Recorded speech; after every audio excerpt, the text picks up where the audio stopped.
चाहे हम शारीरिक दृष्टि से देखें, सैद्धांतिक दृष्टि से देखें, शैक्षणिक दृष्टि से देखें या चिकित्सक की दृष्टि से देखें, मनुष्य का स्वस्थ रहना बहुत आवश्यक है। और स्वस्थ रहने के लिए जैसा कि कहावत भी है कि स्वस्थ मस्तिष्क स्वस्थ शरीर में ही वास करता है, और उस स्वस्थ शरीर को बनाए रखने के लिए किसी न किसी प्रकार का व्यायाम करना अति आवश्यक है। ऐसे तो जिम्नास्टिक को सब खेलों की जननी माना जाता है, किंतु आजकल के समय में जिस प्रकार की प्रगति तैराकी में होती जा रही है वह सबको पीछे छोड़ती जा रही है। तैराकी में मनुष्य के शरीर के हर हिस्से को किसी न किसी प्रकार का व्यायाम मिलता है। और तैराकी में ये भी आवश्यक नहीं कि आप तरन ताल में कूद करके ही तैराकी सीखें। तैराकी पहले तरन ताल के बाहर कुछ विशेष प्रकार के व्यायाम द्वारा सीखी जाती है।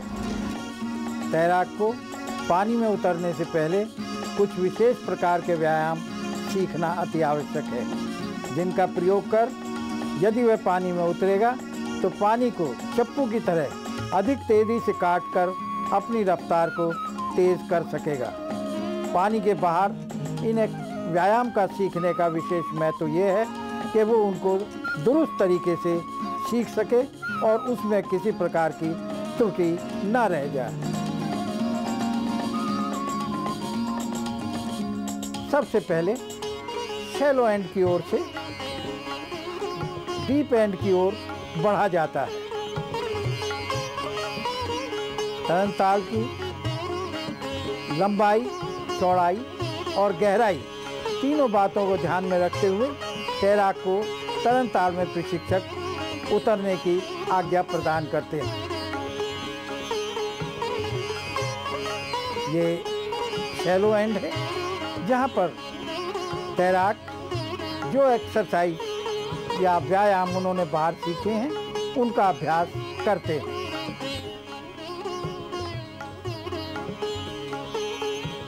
पाँव को किस तरीके से चलाना चाहिए, विभिन्न स्ट्रोक के लिए उस प्रकार का अभ्यास तरन ताल के किनारे पर बैठाकर प्रशिक्षक बार बार कराते हैं। किस प्रकार हाथों का और पाँव का एक साथ मेल जोड़कर आगे बढ़ना चाहिए, तैराक के लिए ये जानना अति आवश्यक है और प्रशिक्षक इसको सिखाते हैं।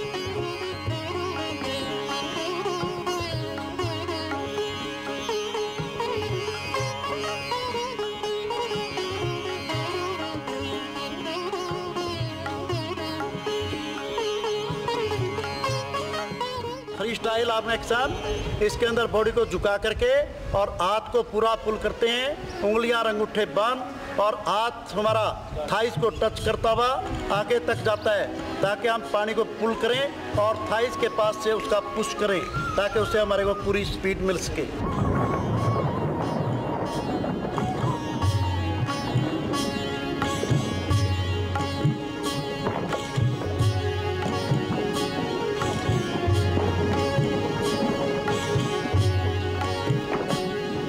के अंदर आर्म एक्शन में छोटी उंगली थोड़ी स्लाइटली अपवर्ड रहती है, ताकि जिस वक्त हाथ का हम एक्शन करेंगे पाम जो है पानी को साइड के अंदर नीचे और पीछे खींचते हुए इस तरीके से लाई जाएगी ताकि हमारे को पूरी तरीके से उसका पुल मिल सके। बैक स्ट्रोक स्पाइन पोजीशन पर किया जाता है और उसके अंदर हमारे आर्म और लेग, दोनों आर्म और दोनों लेग लगातार चलते रहते हैं। इसके अंदर भी सबसे पहले छोटी उंगली ही पानी के अंदर एंट्री करती है और फिर साइड के अंदर आर्म पुल करते हुए हम जैसे थाइस के पास आता है फिर उसकी पुशिंग पोजीशन आती है, ताकि उसके बाद से हाथ ऊपर आए और इस तरीके से कान के साथ से टच करता हुआ ताकि पूरा 90 के एंगल से पानी के अंदर आर्म की एंट्री हो सके। बटरफ्लाई के अंदर दोनों हाथ और दोनों पैर इकट्ठे चलते हैं, पैरों की डबल किक लगती है जिसे हम फिश किक कहते हैं, और आर्म भी यानी एक आर्म के साथ दो किक का उसका कॉम्बिनेशन है। लाइफ गार्ड का काम ये होता है कि जब कोई डूब रहा हो या कोई घबरा जाए पानी में, किसी को क्रैम्प आ जाए तो उसको बचाना इस तरीके से कि उसको सांस भी मिलता रहे और धीरे धीरे वो किनारे पर भी आ जाए। इसके लिए एक स्पेशल ट्रेनिंग होती है जो NIS पटियाला से होती है। 40 डेज़ की ट्रेनिंग होती है ये, जिसमें पूरी टेक्निक्स सिखाते हैं लाइफ सेविंग की, कैसे बचाते हैं। इसमें 4-5 तरीके होते हैं बचाने के। इसमें एक चेस्ट कैरी होता है, आर्म कैरी होता है, एयर कैरी होता है, हेयर कैरी होता है।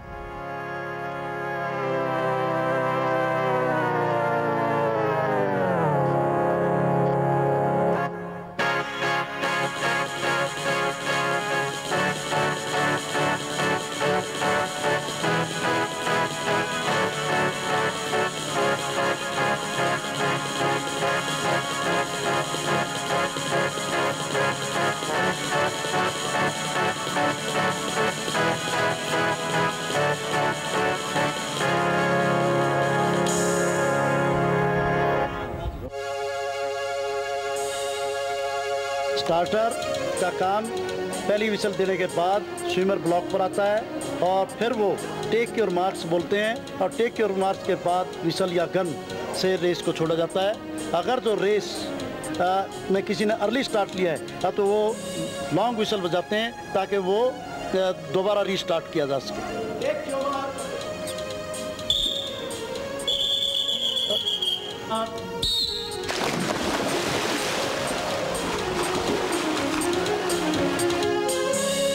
ये स्ट्रोक जज हैं और रेस के अंदर उसके स्ट्रोक को देखते हैं। अगर जो किसी ने भी गलत कोई स्टाइल अपनाया है तो उसका नोट करके और रेफरी को रिपोर्ट करते हैं और उसकी रिपोर्ट पर रेफरी उस स्विमर को डिस्क्वालीफाई कर देता है।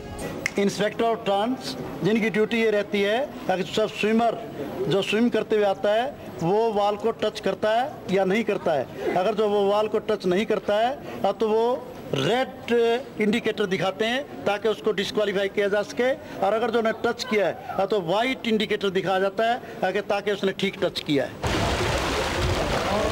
वो साइड पर चीफ जज और जजेस ताकि जैसे रेस फिनिश होती है वो उनकी पोजीशंस को नोट करते चले जाते हैं। फर्स्ट, सेकंड, थर्ड, फोर्थ यानी 8 की 8 पोजीशंस वो नोट करते हैं और चीफ जज जो है फिर उनको कंपाइल करते हैं ताकि जो उन्होंने पोजीशन लिखी है उसके मुताबिक हैं या कहीं गलती है।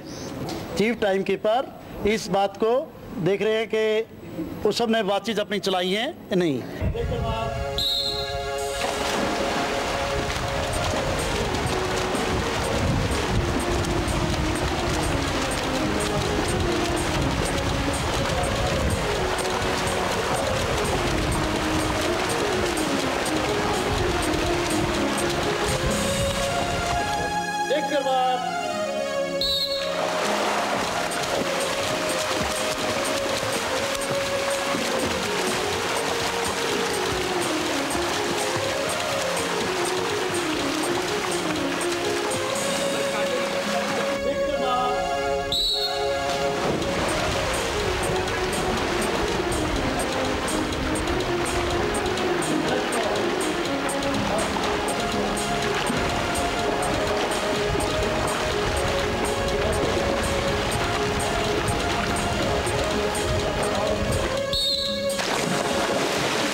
ये गोल चक्र है, इसको लाइफ बेल्ट कहते हैं। ये रबर की भी होती है जिसमें हवा भरी होती है और प्लास्टिक की भी होती है, लकड़ी की भी होती है जो अंदर से हॉलो खोखी होती है ताकि ये तैर सके। जब तैराक किसी प्रकार की कठिनाई महसूस करता है तो वो अपने हाथ ऊपर करता है।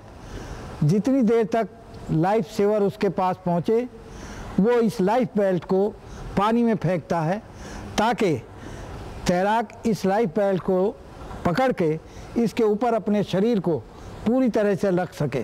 यदि तैराक बिल्कुल डूब चुका है और उसके अंदर सांस रुकती हुई है तो लाइफ गार्ड अगर उसको खींच के लाने में असमर्थ अपने को महसूस करता है तो इस बेल्ट के ऊपर लिटाकर इसको खींच के ले आता है। तैराक जिस वक्त उसको पानी से निकाल कर लाए हैं उसको होश है तो धीरे धीरे से हम उसको चलाएंगे, चला के उसको पेट को दबाएंगे और उसके अंदर जो पानी चला गया है उसको निकालेंगे। लेकिन यदि वो बेहोशी की हालत में है तो उसे पेट के बल सीधा लिटा देंगे। लिटाने के पश्चात उसके कंधों पर दोनों अपनी हथेलियां जमाकर घुटनों से उसकी कमर को दबाएंगे, जिससे उसके पेट पर वज़न पड़े और पानी धीरे धीरे निकल के मुंह के रास्ते से बाहर आ जाए। तैराक जब डूबेगा तो पानी पीने से ही डूबेगा, इसलिए जब हम उस पानी को बाहर निकाल देंगे तो तैराक सुरक्षित हो जाएगा। ये एक तरीका है। दूसरा तरीका ये है कि जब उसका पानी हमने बाहर निकाल दिया तो उसको नज़दीकी चिकित्सक के पास ले जाना ज़रूरी है और वहाँ से उसको उस प्रकार की दवाएं दिलवाना जिससे कि जो पेट में उसके पानी थोड़ा बहुत रुका हुआ है वो पानी बाहर आ जाए, यह अति आवश्यक है।